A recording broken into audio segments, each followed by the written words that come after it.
और आज की बड़ी खबर में रायगढ़ जिले के गारे पेलमा तमनार क्षेत्र के धोराभाटा में 8 दिसंबर को आयोजित जिंदल परियोजना की जन सुनवाई के बाद ग्रामीणों में शासन प्रशासन के प्रति असंतोष और अविश्वास की भावना उभर कर सामने आई है। ग्रामीणों का कहना है कि जन सुनवाई के संचालन के तरीके से वे संतुष्ट नहीं हैं और इसी को लेकर गांव से लेकर शहरों तक चर्चा तेज हो गई है। जिन क्षेत्रों में खनन प्रस्तावित है वहां के ग्रामीणों ने साफ किया कि वे अपने जल, जंगल और जमीन से जुड़े अधिकारों को लेकर पूरी तरह सजग है।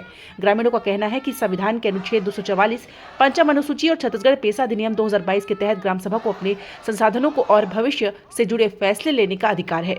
ग्रामीणों ने कहा कि जंगल की रक्षा, जंगली हाथियों की सुरक्षा और जमीन की हिफाजत केवल आजीविका का सवाल नहीं बल्कि उनकी सामाजिक और सांस्कृतिक जिम्मेदारी भी है।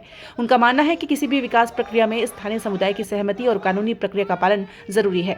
इसी कड़ी में 11 नवंबर को मेसर्स अंबुजा सीमेंट्स अडानी समूह की प्रस्तावित पुरंगा जन सुनवाई को निरस्त कराने के लिए ग्रामीणों ने शांतिपूर्ण तरीके से विरोध दर्ज कराया था।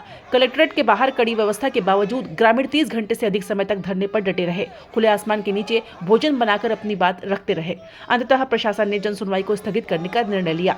अब दोबारा जन सुनवाई की चर्चाओं के बीच 12 दिसंबर को पुरंगा हाई स्कूल मैदान में ग्रामीणों की बड़ी बैठक आयोजित की गई, जहां आगे की रणनीति, कानूनी प्रावधानों और ग्राम सभा की एकजुटता पर चर्चा हुई। ग्रामीणों ने स्पष्ट किया कि वे संवैधानिक दायरे में रहकर अपने अधिकारों और पर्यावरण की रक्षा के लिए संगठित रहेंगे।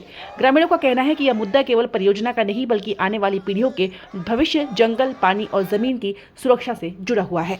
धौराभाटा में 8 तारीख को जो जन सुनवाई हुआ है वो पूरी तरह से अवैध है, क्योंकि जिसमें ना वहाँ के ग्रामीण लोग उसमें शामिल नहीं थे। 2-4 जने बाहर के आदमी को बैठाकर जन सुनवाई कर दिया है। वैसा स्थिति हमारे ग्राम पुरुंगा में और समर सिंह तेंदुमुड़ी में ना आए, इसलिए हम लोग यहाँ पर मीटिंग बैठे थे आज, जिसमें यह निर्णय लिया गया है कि जैसे 11 नवंबर को जन सुनवाई था हमारे पुरुंगा में, उससे भी भयंकर तरीके से हम लोग इस बार टक्कर देंगे। हमारी बात को सरकार भी नहीं मान रहे, हम सरकार से भी लड़ने को तैयार हैं।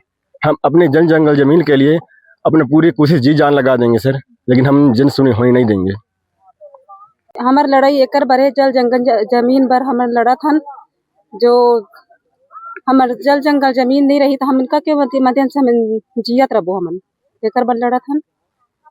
हम लभी बार तो देखा था तो हम शायद सरकार से ही लड़ना पड़ी, काबर की शासन प्रशासन तो कोई ध्यान नहीं देते। तेकर बर ना हम शासन प्रशासन से तो लड़ने छे, सरकार से भी लड़ना पड़ी तो हमन पीछे नहीं हटन, हमन लड़बो। किसे विरोध रही तुमन का अगला विरोध किसे रही?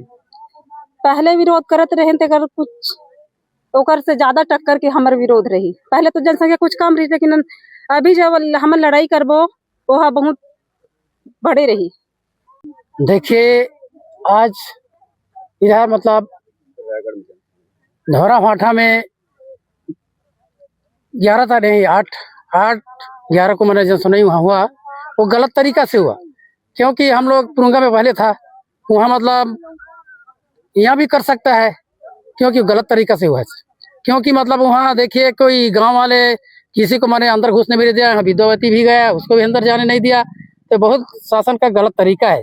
ये गलत तरीका ना होकर के हम लोग आज पुरुंगा में यहाँ बैठक किए हैं और हम लोग फिर से मतलब यहाँ पुरुंगा में जो अडानी का यहाँ महिष होने वाला है उसको हम यहाँ आने नहीं देंगे, या बिल्कुल उसका मैंने जन सुनवाई होने नहीं देंगे। हम लोग यहाँ पूरा इकट्ठा मैंने हम सजग हो गए हैं, बिल्कुल यहाँ जन सुनवाई मत होने नहीं देंगे ना, कंपनी को आने नहीं देंगे। देखिए अभी अब शासन प्रशासन हमारे साथ क्या है, मतलब धोखा दे रहा है। धोखा बिल्कुल गलत है, धोखा देगा तो ऐसे में कहाँ हो पाएगा, ऐसे ये पूरा गलत तरीके से हो रहा है। किस तरीके का विरोध रहेगा आप लोगों का? हम लोग का पहले जो मतलब 11 तारीख को होने वाला था उससे भी ज्यादा होगा। अभी हम जितना अभी यहाँ है वहाँ उस समय से और ज्यादा जनसंख्या में हम लोग रहेंगे।